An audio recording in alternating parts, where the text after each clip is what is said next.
Hey everyone, we're here to talk about the trials and tribulations of what it means to learn art and what it means to be an artist. My name is Justin Donaldson. I'm Grace Winstead. And I'm Rachel Zane. And this is the Paint and Pixels podcast. So today we're going to talk a little bit about kind of where to put your attention and your time and your focus when, as an artist. We're going to talk a little bit about sort of when you are first starting your journey as an artist, and then maybe even later on what it means as a full-time artist or as somebody who is really kind of going for a career, where to put your time and your attention. But I thought we might start off with the question of where have you wasted the most amount of time? And I think this is gonna be valuable because it's gonna be super relatable. So Grace, where have you wasted the most amount of your time in your pursuit? Well, I kind of have to think back here a bit because it's been a long time since I felt like I was kind of a beginner. But if I'm thinking about it, I think my biggest problem, like me 10 or 15 years ago, was that I'd spend like 2 weeks on an image just over rendering the crap out of it. I was so concerned with all this detail and all of this, like, I would sit and render like pores on skin and stuff. And I still didn't I'd spend 2 weeks and I'd be finished with it. I still wouldn't like it because my images, I didn't have the understanding back then of sort of building up the basic structure and skeleton of my image. So it was like, I would do no planning from the start. You know what I mean? I had no idea about anything about values or composition or any of that sort of stuff. And so I would just draw and then I wouldn't like it. And I'd be like, well, maybe if I just keep adding detail, if I just spend 2 weeks, like making the lighting look better and more realistic, and I keep adding detail, maybe I'll like it. And then I'd spend 2 weeks and then I'd be done and I still wouldn't like it. And I'd be like, this doesn't look like all the amazing artists that I love. And it was because I had no concept back then of that sort of basic structure, skeleton of an image. And I think that's where I wasted a lot of my time, was I didn't learn those sort of compositional and like elements with like values and stuff. Oh my goodness, that's so relatable. I did exactly the same thing for years and years. And because rendering is like so satisfying. Yes. Like you get this very tangible result from what it is that you're doing. And I almost felt like, to me at that point, rendering was the goal of the whole process. And so you just jump straight to it. Just go in and just start rendering from the very beginning. And it's like, okay, perspective problem, let me render that away. Exactly. Structural problems, hey, we can render those away too. And then and it's in two parts, because exactly like you said, you get to the end of the process and you're like, this is terrible. Like, it doesn't. I'm ready to move on. This is no good. So you get that side of things, and then the other side of things, you're no closer to actually figuring out how to do this any better. And gosh, now that you say that, the amount of hours I've wasted rendering on bad, things that were doomed from the very beginning. I would spend 2 or 3 weeks on an image and it was a trash image. And I would hate it when I was done. But it was like 3 weeks I could have spent a lot better, than just painting skin pores and leaves and stuff. And I just think of all the lost opportunities of things I could have learned. Yes. That I just thought they belonged in the realm of rendering, that just they did not. Yes. They did not. Yeah. No. I'm totally with you there. What I thought when we started talking about the question of what did you waste your time on, actually kind of, because it goes hand in hand with this, is that I think that there was so many lost opportunities, things that I could have improved, that I thought I was good enough at. Yeah. Like perspective. Same. Like gesture. There's these things, first of all, with perspective, like, because it looks so complicated, And you're like, I could get, like I could get 85% of the way, just freehanding. And but doing none of the work to actually kind of acclimatize my eyes to what it looks like. Yeah. And so, like, I don't really believe that you ought to be spending your whole time working on perspective. And like, I don't think the good quality of a painting comes just because your perspective is right. Mm-hmm. But I kind of believe in it as a process of learning to get better, learning to increase your intuition so that you can basically do whatever you want, right? Yeah. Yeah. And so I thought, I've gotten enough. But now that I look back, I'm like, I did not have that enough. And because I thought that I had it enough, I didn't know that that's where I needed to look to go further, even though I kind of knew that I could get better at this. And then I was trying to fix those problems back with rendering again. Like with rendering, or just like, let's hide that. The whole like, let's hide the hands, let's hide the feet. Yeah, we don't have to draw them. And finding myself like really limited in what I could do. Mm-hmm. And I think at that point I didn't know how to learn very well either. Like I didn't have the art of learning down. And so what I probably like would go back and tell myself and sort of urge myself to do would be like, just put in the time. Like, what's it going to take you? Like 3, 4, 5, 6 weeks of like really, really going for it, really learning this stuff and just pushing. Like, yes, it's a little bit mindless. It's a little bit of a drudgery, but the rest of your life is going to be better after you do it. Yeah. So I feel like I wasted a lot of time, or at least I lost a lot of opportunity not going into things like that. And I still feel like there are some places where I know I need to go and spend some time. Mm-hmm. And there's just like a lot of things like that where what it really takes is it costs a lot in terms of your effort and your time up front. But, like now every single painting takes me 2/3 of the time that it used to, or 1/3 of the time that it used to. So like increases are amazing. Once you start getting more comfortable, you get so much faster. Yeah. This is a hard subject for me because I feel like I wasted like 12 years almost. Because I did almost the same thing as you guys, where I was thinking so much about the final image and like the appeal. I was so focused on how could I make this. I wanted the external validation of people. Yeah. Like acknowledging that this image has appeal. Right. And so if I knew that if I put in a ton of detail or had really good brush strokes, they had to acknowledge that I at least put work into it. And so someone would compliment me like, oh, a lot of detail. Mm-hmm. And I mean, you can get by you can get through a lot doing that. And I wouldn't say that the brush mileage or the learning the materials goes to waste because you're always learning. But the fact that all of the things that I knew I didn't know that I thought were like too hard for me or too advanced or just like like you said, the qualities that I would see in other artists' paintings that I was like, oh, mine's missing that. It must be something. Like I took it personally, like I'm missing that, like that level of intelligence or that level of emotion, even like, well, their paintings are so emotional because they have more emotions. It's not about that at all. Yeah, for sure. They just understand how to do it. And and it wasn't until, this sounds like an ad, but it wasn't until Justin's course when I started to understand like the reason we're doing things, like the purpose they serve, the tool, not like I used to think of the fundamentals in kind of a way of like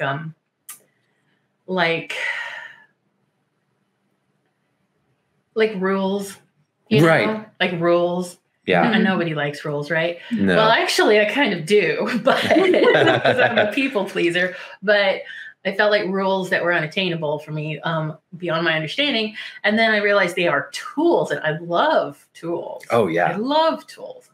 And Can we take just a minute to describe what the fundamentals are, so that when we say that, people have an idea in mind? That's more your expertise than mine. I mean, so the fundamentals are things like perspective, things like lighting, things like rendering, anatomy, all of these things that basically, if you keep stepping back until you have the fundamental tools, they're just, it's visual language, is how your vision and your perception work. It's your understanding. Yeah, it comes all the way back to understanding. Blocks. Like your building blocks, yeah. And that still is a bit of an abstract way of saying it, but like it is all about understanding. If you really understanding, there you go. It is understanding. I was telling Justin a little earlier that at one point, if I could recreate a painting from a reference, and it was pretty, even I felt like it was successful, but I could not have mentally turned that image to a different angle. And like if I had painted it then, taken a break, and the next day come back and tried to repaint it at a different angle, I couldn't have done it at all. But now I probably could without any reference almost, you know, like because I have the understanding of the form, the lighting, all of the fundamentals. So yeah, I wish I hadn't painted, how many pets before I didn't know anything about anatomy. Yeah. Anyway, I'm kind of droning on, but yeah, just the exact same thing as you guys. You need the fundamentals. Yeah. And so I remember the stage that I realized that everyone who was any good at art really were falling back on a lot of these things. And so you have this divide, and the divide is basically like observation versus construction. Observation is where you're standing there, you're seeing something, and you put it down. It's an amazing skill you have. You need it. But as somebody like myself, who I was doing a lot of landscapes and a lot of still lifes at that point, I could get by off of observation almost alone, but everything was lacking. And it was at that point that I saw that the people that I was looking up to, who were doing observational drawing and painting, there was the step. It's not that they were observing and not constructing. Construction is where you're like, okay, so this thing is basically, it's a rectangle like this, and this is what's happening perspective. I could spin it around, just like you were saying. I could spin this thing around to basically whatever angle I want to. You're deconstructing, and then you're reconstructing it in your head, which sounds very, very complicated. And in a way, it can be, but it can also be very simple. But I realized that these people who I thought were just working observationally entirely also had this other thing going on where they're like, yes, that's a sphere. It's almost spherical, and it's doing this thing, and we could change it. And you could turn the light off, or you could change the lighting scenario and then keep going as if the lighting was exactly like it was before, because they're not just observing. They're also, they take those observations and they understand what's going on. And so you kind of have this dual scenario where, for the biggest part of me in my beginning stages, I was just using observation and wondering, how are they getting from observation to something that looks so good? And it was construction. It was all of these constructive practices that really come with understanding the fundamentals of how art and psychology work when it comes to visual language. This podcast is brought to you by my online painting courses. Now, whether you want to learn to paint landscapes in any medium, to figure out how gouache works, to work your way through form and rendering to make your paintings pop and feel lifelike, or you want to learn how to make hand-painted anime backgrounds, I have exactly what you need. My goal is to help you become a proficient and confident artist, and I'm really excited to see that happen. Now, you can find these courses in the link below, and I can't wait to share everything I know with you. But for now, let's get back to the podcast. So I do a lot of character work, and I can like feel like the difference in like me 10 years ago versus the characters I draw now. And the biggest difference is what you were saying, the ability to construct. 10 years ago, I thought, I thought like, oh, I've got anatomy down. I know it. And I did not, not to the degree now. But like 10 years ago, I could copy, like I could do a figure study, or I could copy a photo of a person. But my brain didn't have that understanding of that sort of 3D space, that sort of those basic forms and perspective and stuff, so that I didn't even understand sort of what I'm looking at, like has a specific camera lens at a certain eye level and all that sort of thing, whereas now I can do all kinds of imaginative work because I know in my head how to break down to those basic forms and then do whatever I need to do in 3D space sort of in my head, it does sound very, very complicated, but it all starts from those fundamentals. And if you can really start, you know what I mean? And so it does sound very complicated. While you're doing it, is it complicated? No. You hear now. It's not complicated. No, why is that? It was. Why is it no longer complicated? It used to be. It's not complicated now. Well, for one, like I've done a lot of perspective work and study. I've spent a lot. I've just put the seat time in. You know what I mean? To just to work on that sort of thing. And so that helps a lot. Two, I've gotten really good at every character I create or anything like that. I break down. I always start with the most basic forms. I don't start with something very complex. Like every one of my characters has these their rib cage and their hip joints and that sort of stuff. I've broken down into these very basic forms that are very different for each character, size wise or all of that. And I am able to kind of work that in 3D space in a sort of way that it's not complicated anymore. You know what I mean? Because I'm starting with such simple shapes. And those simple shapes make it easier. You know what I mean? Versus I'm not thinking of it I'm not thinking of the details that I'll then add on later. I'm thinking in the most basic forms, spheres and like rectangles and stuff like that. Yeah. So if you're working in basic forms, does that mean the end result is basic? No. Yeah. So I think about it a lot like language. So with language, we have a lot of information packed into really small spaces. Something like you can learn how to, you learn the letters first, right? And while you're learning letters, it's really abstract, doesn't really mean much to you. And then those letters make words. And at some point you're just saying the words. You don't even think about the letters anymore. And then you start making sentences and those, and then you're just thinking about meaning. And then you're not even thinking anymore, but you're coming across with letters and words and sentences and analogy. All of this stuff, it really truly is very complicated, but we package information with more information so that we don't have to think about it anymore. And so I kind of think about it like almost like a telescope, like you're zooming in and you're zooming out. And for us, the goal is to get to the point where you're dealing with very basic things. And those very basic things are packed with a lot of information that we don't have to think about. We don't have to unpack them until you get down into the more granular levels. But when you're stepping back and you're dealing with like a sphere or like a cylinder, I only have to worry about what that cylinder is doing. And then only later does it turn into an arm, like where you have all of these things that really are complicated. And when you're first beginning, it feels overwhelmingly complicated. I think you could actually build on that language analogy even more. If you know someone who's or if you've ever tried to learn a language and you're watching a native speaker, it's so difficult because they're speaking quick. They're combining words. They're throwing in slang. Their words are so short and close together, you can't even tell where they're taking a breath, right?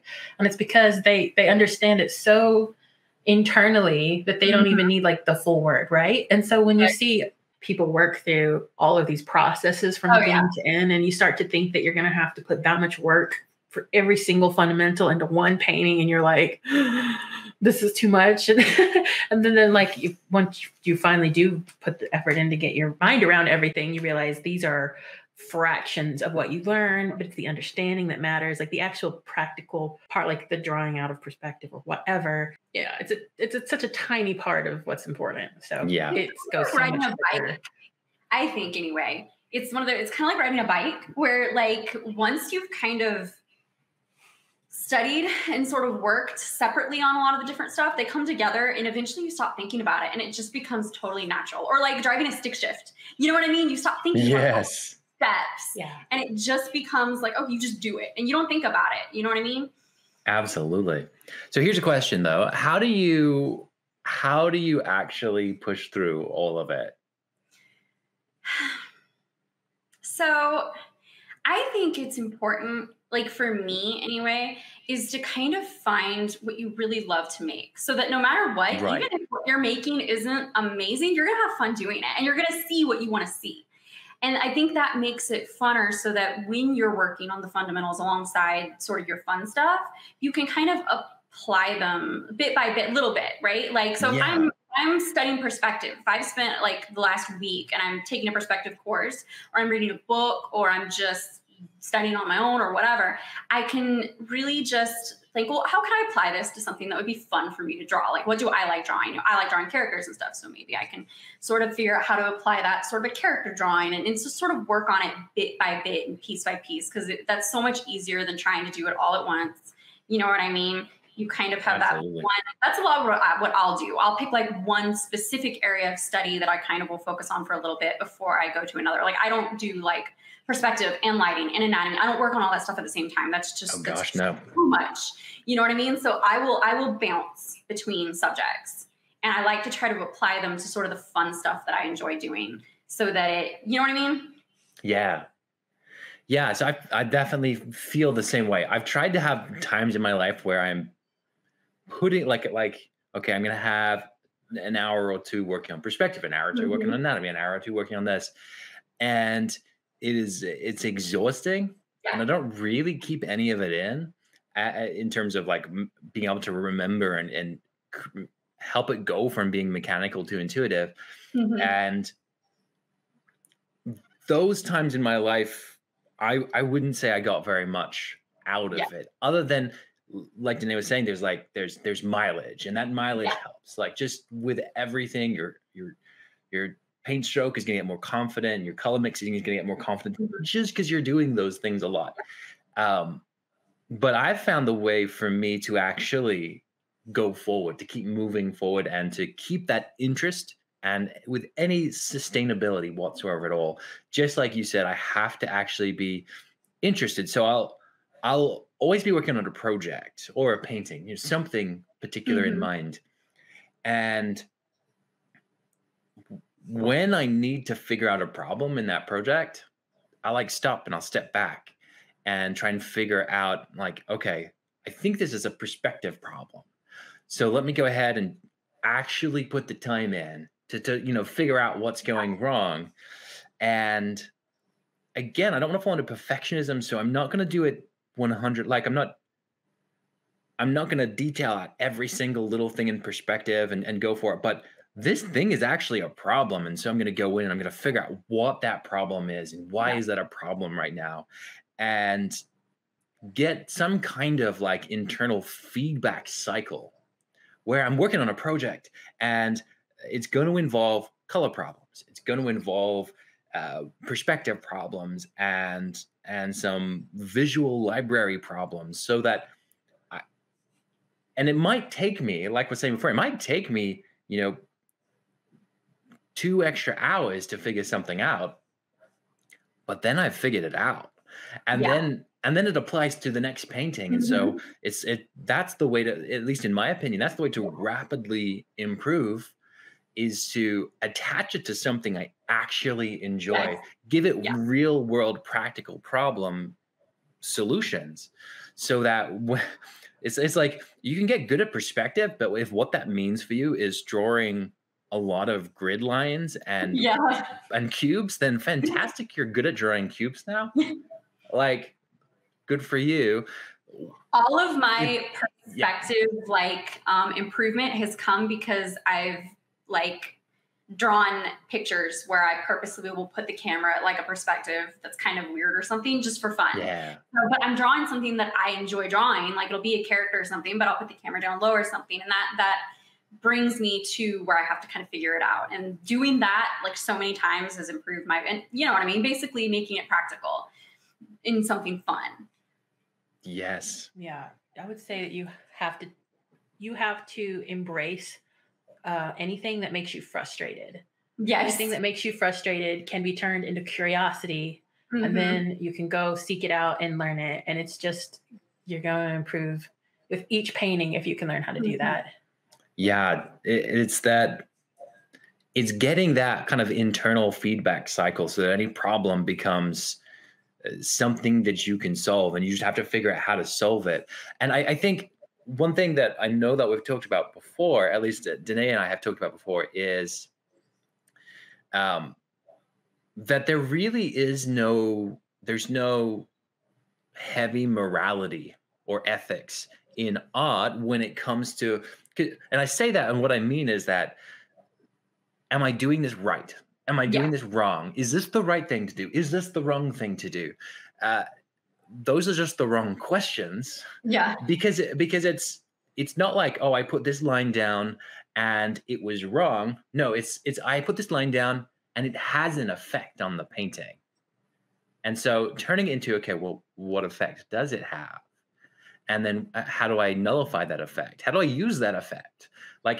Every time that you can turn a problem into not a matter of right or wrong, but rather a matter of using this as a point of increasing my understanding about how art actually works.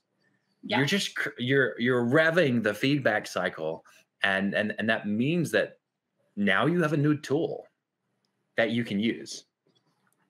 But it is so easy just to become super frustrated with everything because I did this thing and it's not turning out right. And it's hard to overcome that, I think. There's, at least for me, when I was starting out, there was a lot of ego in art, and there was a lot of there is and I think it's because it feels like, you're putting so much of yourself into it. So it feels like if it's not good, or what you think of as good, or it's not as good as somebody that you really admire, it feels like it's a personal failing. You know what I mean? And that can be really hard. That was really hard for me. And if I could talk to my old self, I'd be just be okay with making bad drawings, because that's fine. You need to make bad drawings to make good drawings, and just have fun with the process of it. I would tell myself that, because I used to get so frustrated making bad drawings. I hated making bad drawings. And now I'll do little pin sketches and stuff whenever I go out, and they're terrible. They're so bad because they're thin. I can't, if I put down the wrong mark, I can't fix it. So half of them just look awful, and I'm fine with that now. And just doing it so much more is getting all those bad drawings out so that my drawings are getting better and better. But yeah, I remember when I used to do concept art, I guaranteed that first half hour's worth of ideas, terrible, absolutely terrible. And so because I knew that it had to happen for the good ideas to come, at least in the way that I work, it goes from being something that you're ashamed of to just all right, that's just part of the process. Let's do it. Let's do those bad drawings and get it done. But it also comes with a sort of maybe a transition in thought from every single thing I do has to be perfect and great to no, I'm using this as a study. I'm just learning this one thing. I'm focusing on this one thing. And that's the way you get better at that one thing. Yeah. But if you're okay, I'm going to do a perspective study, or I'm going to do a color study, and then suddenly you got really focused in on anything else other than color, and you're not doing a color study anymore. Yeah. Yeah. And so you're not learning about color, but you're going through the process, and almost like you think you are, but you're not. because you're just getting sidetracked by everything all the time. Mm-hmm. Yeah. And so I remember that there's one point where I had a book where it was my bad book. It was the book where I did bad drawings. Like I promised myself no one would ever see this book. And that meant that I could draw as much as I want and as bad as I want. Yeah. And like, be okay, be confident. No one's going to see this. It's okay. Like, that was a promise I made to myself. And I needed that promise to myself in order for me to be okay and to sort of start to overcome that kind of perfectionism where everything is turning into, it has to either be overly rendered because that's my defense mechanism, or I can actually make the worst art in the world. Yes. And then that meant that I could actually learn things. Yes. Yeah. Like for me, that accepting making bad art it's amazing. It's been so helpful. Just allowing myself to be like, okay, I don't have to make amazing art with everything I draw. I can make bad art. That's fine. That's been huge in my personal improvement journey. Yes. I think in my personal improvement journey, or the kind of a really big turning point, and it relates back to the idea of what to focus on. And we're even talking about before, like what you need is actually to have that genuine interest. Mm-hmm. And for me, it was realizing, being shown, being told that I really didn't need to do all of the things that I was doing. So for me, like I love painting landscapes. I also like painting people, but a lot of the problems of landscapes are the problems I actually like solving. And so there was that time that I was talking about earlier where I was doing all of the studies of all of the things all at once. And I was also working professionally. I was making a lot of book covers. And so it was a lot about just getting it out there, getting things done, getting things finished, moving on to the next thing, because financially that's what I needed to do. Mm-hmm. And then doing my studies so that I made sure that I was good. But what that meant was that everything was kind of end result oriented. I didn't give myself the learning leeway to be like, okay, let's stop this and let's make sure I actually learn and get this thing I'm struggling with right. Like always, you just render the problems away and no one will know because no one's as invested as we are. But then really it was a surface level exploration of everything. And that means that I learned nothing. Mm-hmm. And so part of my fear for saying, okay, let's just stop and let's turn around and focus on landscapes, because that is what I love. Part of the fear was that I would stagnate with everything else. Mm-hmm. But the opposite was true. And I was so pleased to find that, because what was happening was then I was like, okay, so I'm just doing landscapes. And so then every single time I'm learning and painting, I'm coming up with very similar problems. Mm-hmm. And so I found that I could get deeper and deeper and deeper into those problems. And that meant that I could get closer and closer to some really good solutions that required that kind of in-depth analysis. And I could afford to give it that in-depth analysis because I wasn't going everywhere all the time with everything. And so once I started doing that, I started getting a lot better at perspective, a lot better at color, a lot better at a lot of things.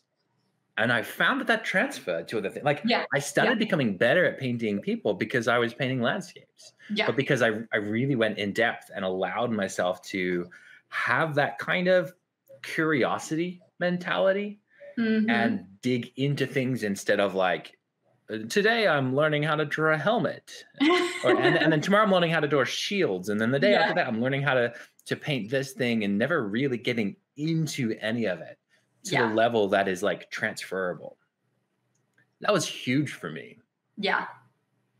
I think it is probably, at least to me, one of the most important things is just to enjoy it, because that's going to make it so that you stick with it. If you're enjoying the process and you're enjoying whatever you're creating, you're going to make a lot more art than somebody who's forcing themselves to draw like 300 cubes and like, well, I hate drawing people, but I have to draw people. You know what I mean? That misery is going to eventually become like a weight on your shoulders, and it's not going to make you want to create. And a lot, at least for me anyway, a lot of art is just putting in that seat time, is just doing it. You know, the more you make, the more you draw, the more you paint, it's going to be hard not to improve. You know what I mean? If you're doing it on a regular basis, and enjoying it is about the best way you can guarantee that you're going to continue doing it and putting in that time.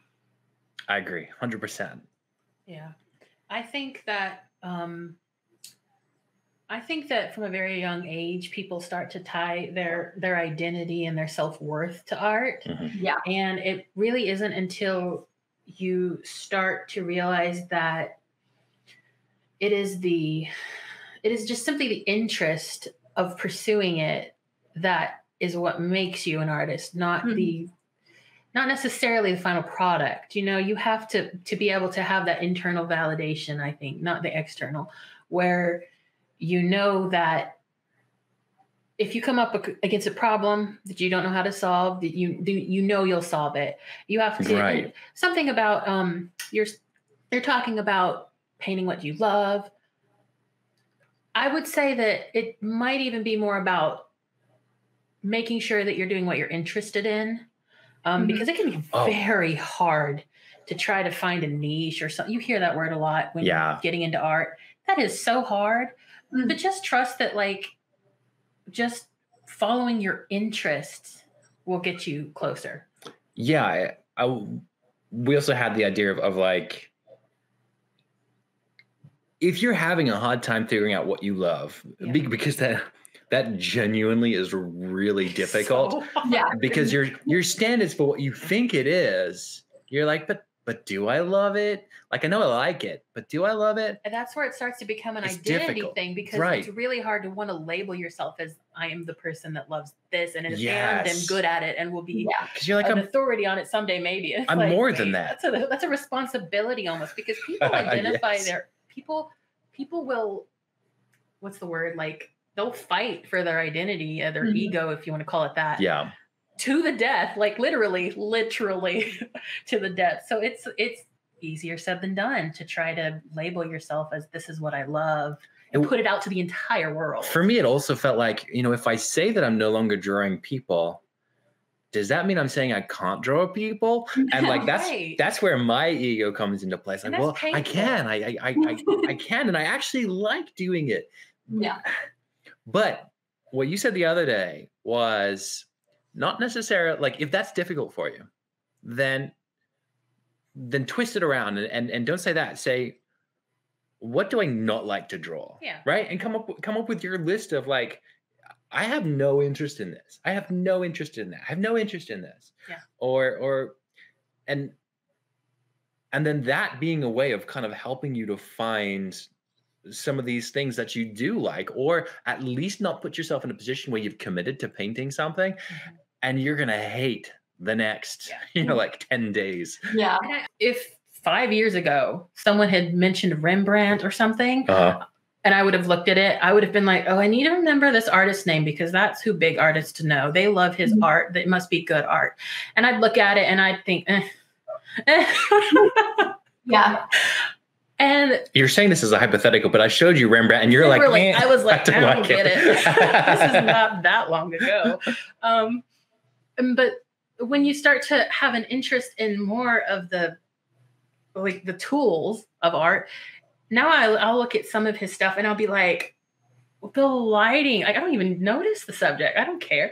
But I'll be like, look at the way the lighting leads your eye around and things like that. Even when you start to get into client work, you can, because that is such an abstract idea of what's interesting. Yes. You can apply that to anything. Definitely. Right? So you start to get better at every direction. I think that comes back to the mentality of going from frustration to curiosity. Yeah. Where like, maybe you don't like the subject matter, But the more you paint, the more you come across the same problems again and again and again that don't have to do with the subject matter, that have to do with the lighting or the angles or whatever. And you can start and you harbor that kind of curiosity. And then you find something, somebody, Rembrandt, whoever, and you can really appreciate the fact that they're really good at problem solving. Yeah. And they have this solution, and then suddenly you can like sneak that solution into your own work sometimes if you want. Like, and then it becomes all about looking at things as tools again, like you were talking about. Yeah, if someone asks you to paint their dog and you don't want to, which I'm not saying you should take those jobs, but sometimes if you're doing it seriously, you have to approach it as a chance to learn lighting. You know, it can be that simple. Yeah, I remember a quote from somebody saying that like, if you can't find beauty exactly where you are right here, right now, then you're not looking hard enough. And just this idea that even though the things around us or the paintings that we look at are everyday matter, everyday kind of stuff, if you sit long enough and you don't let yourself be on your phone or do anything, if you sit in complete boredom, then you will find complete wonder. Like it will happen one way or the other. And yeah, I think that's awesome. Oh yeah.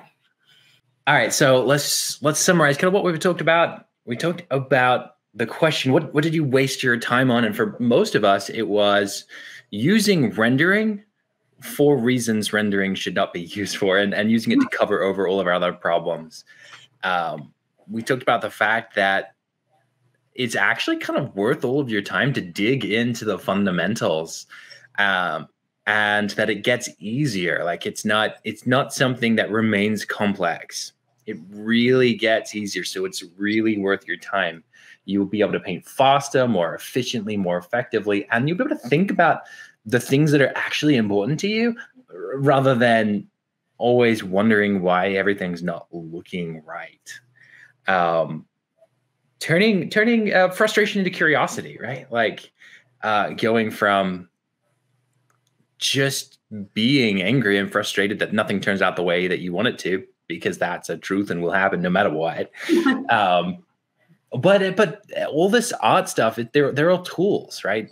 And there's so many amazing tools that we can use. And so, it's just a matter of not saying, like, it's so frustrating that it turned out this way, but like, okay, so it turned out this way.